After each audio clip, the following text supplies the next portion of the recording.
Selamat ulang tahun. Terima kasih Mama. Waduh. Ini saya ada topi merah putih, jadi kamu kasih pakai sini. Oh boleh boleh Mama. Ini. Iya. Oh ini topi merah putih kan? Buatan mama sendiri. Oh buat sendiri, Iya. dirajut sendiri. Iya, jadi saya mau kasih pakai anak. Iya iya. Ganjar Pranowo digerebek, tak menyangka dapat kado istimewa dari Mamawati dan dari tokoh adat Nusantara. Gubernur Jawa Tengah Ganjar Pranowo ulang tahun dan menginjak usia 53 tahun pada Kamis 28 Oktober 2021. Berbagai ucapan dan hadiah diberikan kepada Ganjar, termasuk sempat trending di Twitter. Di rumah dinasnya, Ganjar kedatangan tamu seorang warga Papua yang memperkenalkan diri sebagai Mamawati, yang memberikan kado sebuah topi dan masker rajut berwarna merah putih hasil buatannya. Ia juga memberikan noken dan batik khas Papua. Gubernur Jawa Tengah Ganjar Pranowo mendapatkan banyak kejutan dan membuatnya terharu. Tiba-tiba ada seorang mama Papua bernama Wati yang datang ke rumahnya. Dirinya datang sendirian dan ingin bertemu Ganjar secara langsung untuk memberikan kado istimewa berupa sebuah topi dan masker rajut berwarna merah putih. Topi dan masker itu merupakan hasil karyanya sendiri. Ia juga memberikan noken dan batik khas Papua. Wati mengungkapkan alasannya memberikan hadiah tersebut karena Pak Ganjar perhatian dengan masyarakat kecil dan ia berharap semoga Ganjar menjadi masa depan Indonesia. Kejutan tidak berhenti sampai di sana. Usai Mamawati selesai silih berganti, sejumlah tokoh adat Nusantara datang menemui Ganjar. Mereka datang dengan membawakan kado istimewa berupa baju adat dari daerahnya masing-masing. Ada tokoh adat dari Lampung, Sulawesi Selatan, Banten, dan NTT yang datang menemui Ganjar. Satu persatu mereka menyerahkan kado baju adat kepada Ganjar secara langsung. Ganjar begitu sumringah saat menerima dan memakainya. Tokoh Lampung sekaligus Ketua Gema Masyarakat Lokal atau GML Rizal Anwar menilai Pak Ganjar Pranowo itu pemimpin yang bersahaja dan dicintai rakyat. Dirinya datang jauh-jauh dari Lampung untuk bertemu dan memberikan kado baju adat Lampung pada beliau. Ia juga menilai beliau memiliki rasa cinta pada adat, tradisi, dan kearifan lokal. Rizal juga berharap baju adat tersebut juga bisa dikenakan dan menjadi pemimpin yang menjaga adat budaya dan tradisi Indonesia. Hal senada disampaikan Paulus dan Estugraha, tokoh adat dari Flores dan Sulawesi Selatan. Keduanya mengatakan kado pakaian adat yang diberikan sebagai wujud cinta sekaligus apresiasi pada Ganjar. Paulus menyampaikan bahwa apa yang dilakukan Pak Ganjar dengan memakai pakaian adat Nusantara ini adalah nilai-nilai kebinekaan. Beliau sangat menghargai mahakarya nenek moyang dengan memakai pakaian adat warisan adiluhung itu dari seluruh daerah di Indonesia.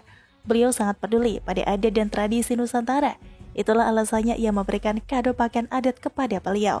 Sementara itu, Ganjar sendiri mengatakan terharu dengan kejutan yang ia dapatkan. Bertepatan di hari ulang tahunnya, ia mendapatkan kado istimewa dari sejumlah tokoh adat Nusantara. Ganjar terharu karena datang dan memberikan baju adat kepadanya. Ada dari NTT, Sulawesi Selatan, Lampung, dan Banten. Kata mereka sering melihatnya pakai baju adat, sehingga mereka ingin melihat dirinya mengenakan baju adat mereka. Ganjar tidak menyangka para tokoh itu datang jauh-jauh dari daerahnya masing-masing untuk memberikan kado itu. Padahal, ia tidak kenal dengan mereka. Peringatan hari ulang tahun Ganjar ternyata juga jadi pembicaraan warganet. Ucapan demi ucapan terus diberikan netizen kepada Ganjar. Di Twitter misalnya, tagar HUT 53 Ganjar menggema sejak pagi. Selain netizen, sejumlah tokoh politik dan artis juga beramai-ramai memberikan selamat kepada Ganjar.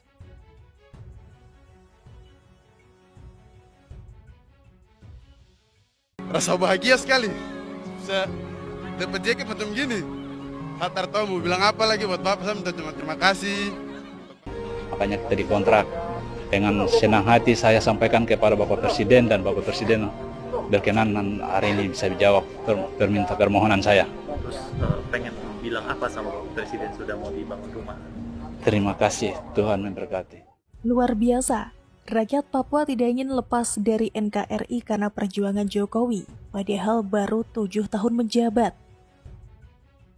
Presiden Joko Widodo merupakan sosok presiden yang membawa perubahan dan sangat memperhatikan kesejahteraan rakyat Timur, khususnya Papua. Begitu banyak jasa yang dia buat untuk warga Papua. Sejak menjadi presiden pada 2014 lalu, Presiden Jokowi selalu memprioritaskan pembangunan Indonesia Timur, khususnya Papua, dalam rangka konektivitas. Harapannya biaya logistik di Indonesia semakin murah sehingga bisa meningkatkan kesejahteraan rakyat. keseriusan Presiden Jokowi dalam membangun Papua tidak main-main. Setidaknya selama periode pertama menjabat sebagai presiden, Jokowi telah mengunjungi Papua sebanyak 12 kali. Sementara pada periode keduanya hingga kini, Presiden Jokowi mengunjungi Papua sudah 2 kali. Adapun pembangunan infrastruktur yang dilakukan Presiden Jokowi selama menjabat sebagai presiden atau 7 tahun terakhir, antara lain pembangunan Jalan Trans Papua, akses PON 20, Jembatan Yutefa, penerapan BBM 1 harga, serat optik Palaparing Timur, membangun Papua Youth Creative Hub atau Silicon Valley di Bumi Cendrawasih, rekrutan 1.000 pemuda asli Papua untuk bergabung di Badan Usaha Milik Negara atau BUMN, serta pos lintas batas negara atau PLBN Sota di Merauke, bandara, Rumah Sakit Jenderal TNI LB Murdani, Distrik Margamulya, Kabupaten Merauke, pembangunan jalan perbatasan di Papua, pembangunan PLBN Yatetkun, 179 sekolah dan keagamaan dan 1 perguruan tinggi negeri atau PTN, menyelesaikan rehabilitasi atau rekonstruksi Pasar Woma, melakukan lelang pembangunan Pasar Tumburuni, dan pembangunan sejumlah pelabuhan di sektor perhubungan laut. Meski pemerataan pembangunan antara Indonesia Barat dan Timur belum seutuhnya, namun rakyat Indonesia Timur benar-benar merasakan dampak dari pembangunan tersebut. Salah satu dampak yang dirasakan oleh rakyat Indonesia Timur adalah merasa dihargai sebagai bagian dari Negara Kesatuan Republik Indonesia atau NKRI.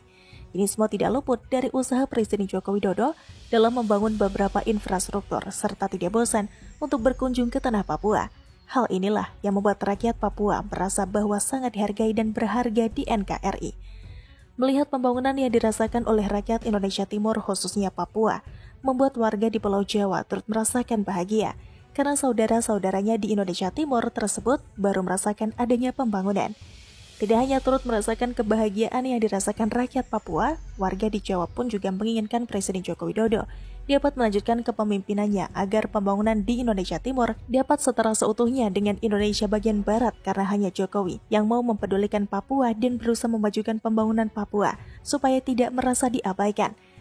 Dilansir dari okezone.com saat melakukan kunjungan kerja di Provinsi Papua pada awal bulan Oktober lalu, Presiden Joko Widodo mendapatkan pujian dari wanita asal Sorong. Seorang wanita tersebut yang diketahui bernama Mama Dongmi tidak henti-hentinya memuji Papua. Dirinya menganggap Jokowi memiliki banyak jasa terhadap kesejahteraan warga Papua. Mama Dongmi mengatakan, dimanapun Bapak Jokowi berada, rakyat Papua tetap tahu dan akan selalu mengingat kebaikan Bapak Jokowi seumur hidup. Ia juga menyebut Jokowi adalah orang Papua. Dia melanjutkan bahwa Jokowi adalah satu-satunya presiden yang bisa melakukan perjalanan ke Seluk-Beluk Papua. Selain itu, menurutnya, hanya Jokowi yang bisa tidur di Papua sebelumnya tidak ada.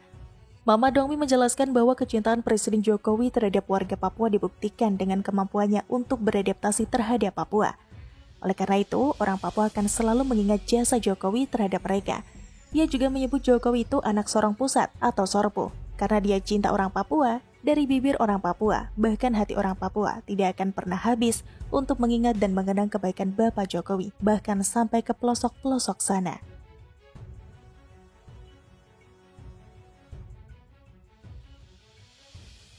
Pantes kok rame.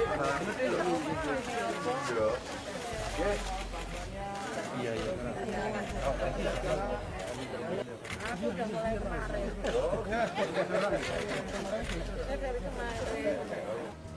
Ya, selain kita bersihkan, juga mungkin kita ada penataan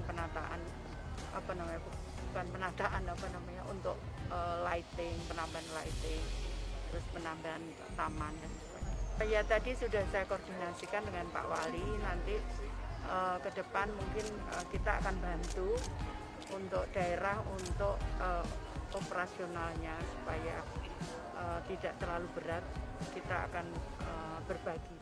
Momen unik, tak sengaja bertemu Mensos Risma di makam Bung Karno, Ganjar Pranowo mengaku tak janjian. Menteri Sosial Tri Risma hari ini berkunjung ke makam Bung Karno di Kelurahan Bendo Gerit, Kecamatan Sananwetan, Kota Blitar, Jawa Timur, Sabtu 23 Oktober 2021. Risma mengatakan, makam tersebut harus lebih terawat untuk menghormati jasa pahlawan.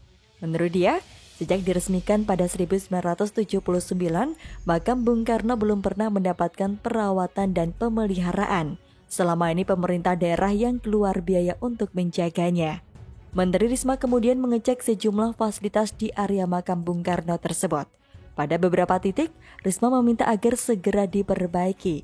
Misalkan lampu yang kurang terang, lantai yang kotor supaya digosok supaya mengkilap, dan pemasangan lampu di pepohonan supaya suasananya lebih aman dan juga nyaman.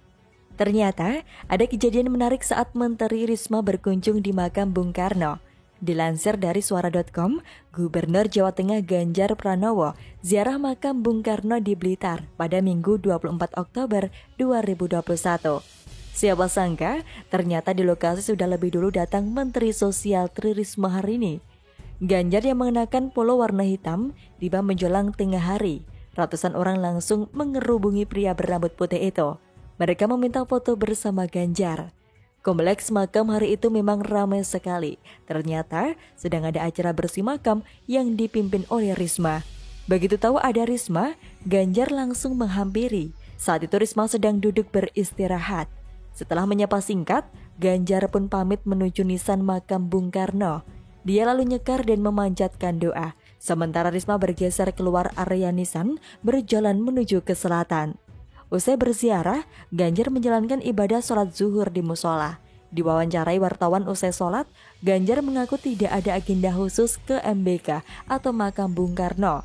Dia hanya berniat ziarah setelah sebelumnya mengunjungi Taman Anggrek Ranu Darungan di Lumajang. Ganjar berharap dengan penataan makam Bung Karno oleh Kemensos, semua bisa menjaga kebersihannya, merawatnya dan semua pengunjung bisa menikmatinya. Ganjar mengatakan bahwa tidak ada janjian bertemu dengan Bu Risma. Beliau sudah 2 hari tidur di sini dan juga beliau juga bersih-bersih di makam Bung Karno. Saat berziarah itu, Ganjar juga mendapat hadiah dari warga Blitar, berupa gambar sketsa wajah Ganjar dari gurisan pensil di atas kertas. Sang pemberi gambar itu bernama Haris. Warga kota Blitar ini memang seniman muda yang sering menggambar tokoh kenamaan. Sementara itu, Wali Kota Blitar, Santoso, mengapresiasi niat pemerintah pusat untuk bersama memelihara makam Bung Karno. Kehadiran dan kepedulian Ibu Menteri Sosial Tri Risma hari ini terhadap makam Bung Karno menandakan penghargaan terhadap jasa Bapak Bangsa sekaligus proklamator, kata Santoso. Sebelum ke makam Bung Karno di Blitar, Menteri Sosial Tri Risma hari ini berkunjung ke makam pahlawan nasional Cut Nyak Dien di Sumedang, Jawa Barat, dan makam pahlawan Bung Hatta di Pemakaman Umum Tanah Kusir, Jakarta. Risma menjelaskan keberadaan makam para pahlawan yang jauh dari tempat asal mereka masuk prioritas pemeliharaan.